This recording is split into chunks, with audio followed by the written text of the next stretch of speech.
Good afternoon students. आज हमारे हिंदी की पहली कक्षा है, कक्षा 5वीं, विषय हिंदी, पाठ 1 और पाठ का नाम है राख की रस्सी, जो कि एक लोक कथा है।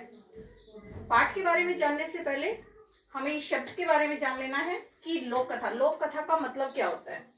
लोक कथा जो है वो 2 शब्दों से मिलकर बना है, लोक प्लस कथा। मतलब लोक का मतलब होता है समाज या दुनिया। समाज में कही गई भी किसी भी अज्ञात व्यक्ति के द्वारा कोई भी कहानी या कोई भी बात, उसको हम लोक कथा कहते हैं, जो किसी भी अज्ञात व्यक्ति के द्वारा कही जाती है। ठीक है। अब लोक कथा का मतलब समझने के बाद हम पाठ के बारे में पढ़ेंगे कि हमारा राख की रस्सी जो पाठ है उसकी कहानी क्या है। जैसा कि मैंने पहले भी मैं आपको पढ़ाते हुए बोलती हूँ हमेशा कि आपको पाठ को हमेशा ध्यान से पढ़ना और ध्यान से सुनना है, क्योंकि अगर आप ध्यान से पाठ को पढ़ते हैं तो आपकी रीडिंग जो स्किल्स हैं वो इम्प्रूव हो जाती हैं, बहुत उनमें सुधार हो जाता है। और साथ ही साथ आपका उच्चारण जो होता है वो भी, शब्दों का जो उच्चारण होता है वो भी बहुत अच्छे तरीके से होता है। ठीक है। किसी भी भाषा को सीखने के लिए, किसी भी भाषा का ज्ञान प्राप्त करने के लिए उसका सही से आपको उच्चारण का ज्ञान भी होना बहुत आवश्यक है। इसीलिए हम पाठ को पढ़ते हैं। ठीक है। अभी चूंकि मेरे पास कोई पुस्तक नहीं है तो मैं आपको ऐसे ही ओरल पाठ की कहानी के बारे में बताऊंगी। आपको बहुत ध्यान से सुनना है। ठीक है। बाद में आप इसको अपनी पुस्तक से इसको पढ़ भी सकते हैं। ठीक है। हमारा जो पाठ है, पाठ का जो शीर्षक है वो क्या है? राख की रस्सी। चलिए स्टार्ट करते हैं हम। कहानी इस प्रकार से है। तिब्बत के एक मंत्री होते हैं जिनका नाम है लोनप्पा गार। ये तिब्बत के एक बहुत ही प्रसिद्ध मंत्री हैं और बहुत ही हाजिर जवाबी और होशियार भी हैं। ये बड़े चैन से अपनी जिंदगी जी रहे होते हैं, परंतु इनको समस्या आती है जब इनका पुत्र बड़ा हो जाता है। क्योंकि ये तो बहुत होशियार हैं, लेकिन जो इनका पुत्र है वो बहुत ही सीधा साधा और भोला भाला है। अब अपने पुत्र को ये दुनियादारी सिखाना चाहते हैं और बहुत ही होशियार बनाना चाहते हैं। तो अब ये सोच में पड़ जाते हैं कि मैं क्या करूं। अब एक दिन बैठे बैठे इनके दिमाग में एक तरकीब आती है, एक उपाय सूझता है। इन्होंने अपने बेटे को बुलाया और बेटे को बुलाकर कहा कि आपको शहर जाना है 100 भेड़ों को साथ लेकर, लेकिन आपको इन भेड़ों को ना बेचना है, ठीक है, और ना ही कहीं छोड़ना है। आपको इन भेड़ों को वापस लेके आना है और वो भी इनके ऊपर 100 बोरे आपको जो के लेके आने हैं। अब पुत्र जो है बहुत परेशान हो जाता है। वो बहुत ही सीधा साधा है, अपनी बुद्धि का बहुत कम इस्तेमाल करता है। अब वो सोचता है कि मैं क्या करूं, लेकिन फिर भी अपने पिता की आज्ञा पाकर जो बेटा है वो शहर चला जाता है। शहर जाने के बाद वह परेशान होकर सड़क के किनारे बैठ जाता है। अब वह बैठकर वहां सोच ही रहा होता है, तभी वहां पर एक लड़की आती है। लड़की उसको परेशान देखती है और परेशान देखकर वह उसकी परेशानी का कारण पूछती है। अब लड़की बहुत ही होशियार है और बहुत ही समझदार भी है। उसने जो ही लड़के की समस्या को पता लगाया, उसने तुरंत ही उसका हल खोज निकाला। उसने लड़के से कहा कि इन भेड़ों के बाल उतारो और इन्हें बाजार में बेच दो। तो लड़की ने क्या किया? भेड़ों के बाल उतरवा दिए और उन्हें बाजार में बेचकर रुपए प्राप्त कर लिए। अब लड़के के पास रुपए नहीं थे, रुपए आ गए तो उसने 100 जौ के बोरे भी बाजार से खरीद लिए और घर वापस चला गया। अब घर जाते ही जो रास्ते में है, पुत्र बड़ा खुश हुआ, मैं पिता को जाकर बताऊंगा, जो उन्होंने कहा था मैंने कर दिया। लेकिन जब घर जाकर वह पूरी बात अपने पिता को बताता है तो उसके पिता बड़े परेशान व दुखी हो जाते हैं। वो मन में सोचते हैं कि मैं जो करना चाहता था ऐसा तो कुछ हुआ नहीं, और ऊपर से ये 100 जौ के बोरे ले आया। अब वो दोबारा से अपने बेटे को भेजता है और वहां भेजकर शहर को भेजता है, और शहर को भेजकर कहता है कि तुम्हें दोबारा शहर जाना है और इन्हीं भेड़ों को लेकर जाना है। लेकिन पहली बार जब तुम गए तो तुमने भेड़ों के बाल उतारकर बेच दिए, जो कि ये बात मुझे बिल्कुल भी पसंद नहीं आई। तुम्हें भेड़ों के बाल बिल्कुल नहीं बेचने हैं। तुम्हें भेड़ों के बाल बिना बेचे इनके ऊपर 100 जौ के बोरे लेके आते हैं। बेटा फिर से चला जाता है, वहां जाकर फिर से लड़की आती है और लड़की फिर से उससे पूछती है और लड़का अपनी सारी बात लड़की को बता देता है। लड़की ने फिर से उसकी समस्या का हल खोज निकाला और उसने कहा कि तुम अपनी भेड़ों की जो है सींग काट कर बेच दो, इससे तुम्हें रुपए प्राप्त हो जाएंगे और तुम 100 जौ के बोरे खरीद लोगे। लड़के ने ऐसा ही किया और लड़का फिर से अपने घर चला गया। मंत्री फिर से बेटे की बात सुनकर बहुत परेशान दुखी हो जाता है, क्योंकि अब भी उसने अपनी बुद्धि का बिल्कुल इस्तेमाल नहीं किया और ना ही उसने कुछ सीखा। अब क्या होता है कि मंत्री सोचता है कि अब मैं क्या करूं, तो उसने एक और बात सोची और उसने लड़की को कहा कि तुम उस लड़की को जाकर कहो कि वह मुझे 9 हाथ राख की रस्सी बना कर दे। लड़का जाता है लड़की के पास और जाकर फिर उसको सारी बात बता देता है। अब लड़की बड़ी ही होशियार थी, वह बात समझ गई थी कि जो मंत्री हैं वो उनकी परीक्षा लेना चाहते हैं, तो उसने अपना दिमाग लगाया और लड़के से कहा कि मैं राख की रस्सी तभी बनाऊंगी जब आपके पिता उसको मुझे पहनकर दिखाएंगे। अब उसने अपनी शर्त लड़के को बता दी। लड़का शर्त अपने पिता को सुना देता है। अब पिता ने सोचा कि राख की रस्सी बनाना तो बहुत ही नामुमकिन काम है, ये तो हो ही नहीं सकता, तो उसने उसकी शर्त मान ली और लड़के को वापस भेज दिया। अब लड़का जाकर पूरी बात फिर से लड़की को बता देता है। तो लड़की ने एक पत्थर की सिल उठाई और उसके ऊपर एक रस्सी का टुकड़ा रखा और उसको जला दिया।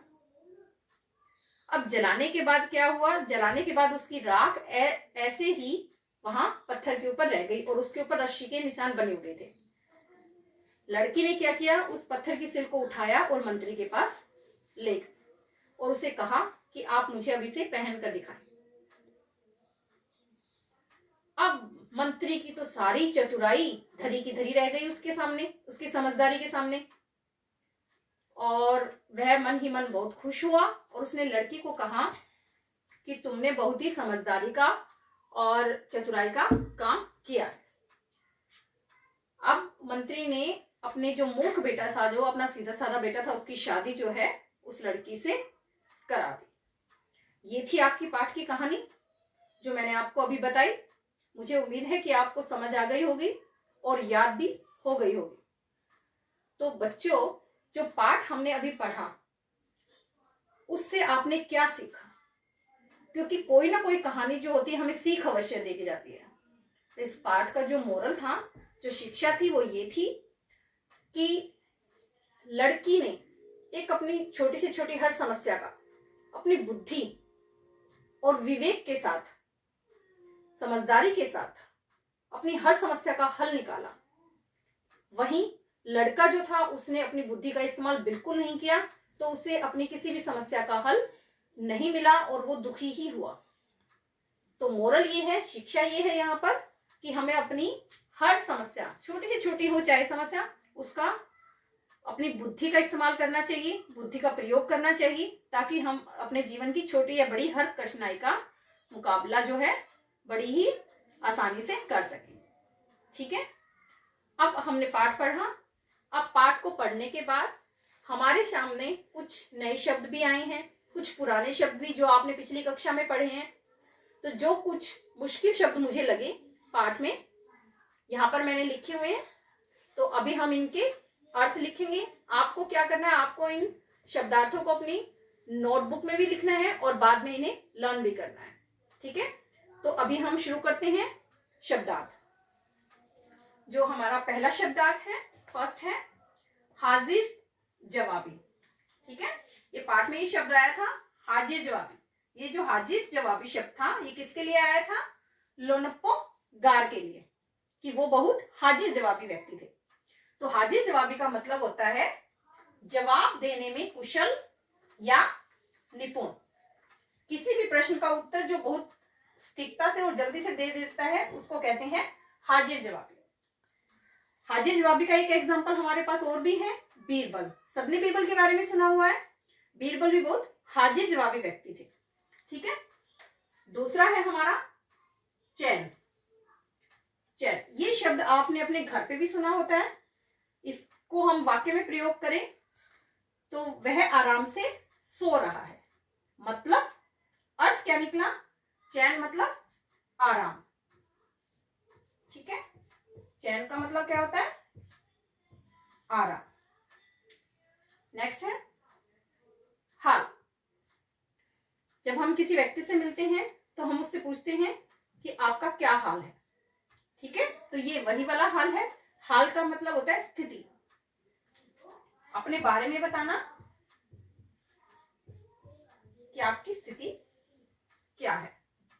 नेक्स्ट वन इज मशहूर।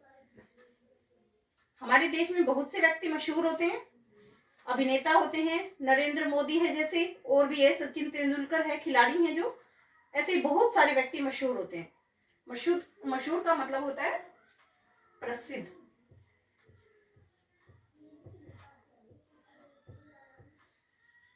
आप इसको साथ के साथ लिखेंगे भी। पांचवा है चकित। चकित मतलब हैरान होना। चकित मतलब हैरान होना। नेक्स्ट वन इज होशियार। होशियार का मतलब है समझदार। इस पाठ में होशियार कौन था? दो व्यक्ति थे। कौन कौन? लोनप्पोगार, और दूसरा कौन था जिसने अपनी बुद्धि से लड़के की हर समस्या का हल निकाल दिया? यानी जो लड़की जिसने उस लड़के की हर समस्या का हल निकाला। गवाना। गवाना मतलब खो देना। गवाना। गवाना मतलब क्या होता है? खो देना। ठीक है, नेक्स्ट वन इज सिल। सिल मतलब पत्थर का टुकड़ा।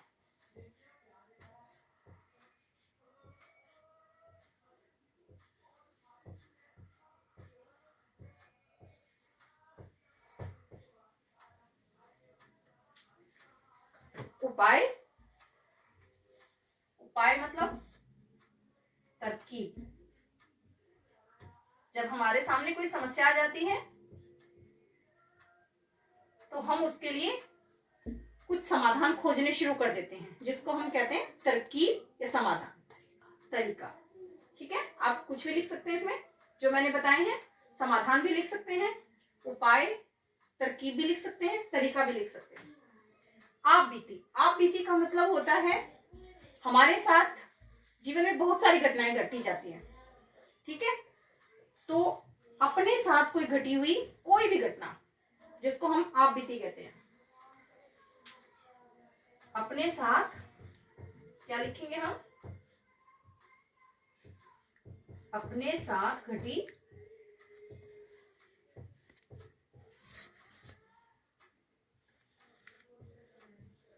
घटना। ये थे हमारे पाठ के शब्दार्थ। आज की वीडियो में बस इतना ही। कल मैं आपको दूसरी वीडियो के साथ मिलूंगी जिसमें हम इस पाठ के प्रश्न उत्तर करेंगे, डिस्कस करेंगे। ठीक है, और साथ में लिखेंगे भी। Thank you.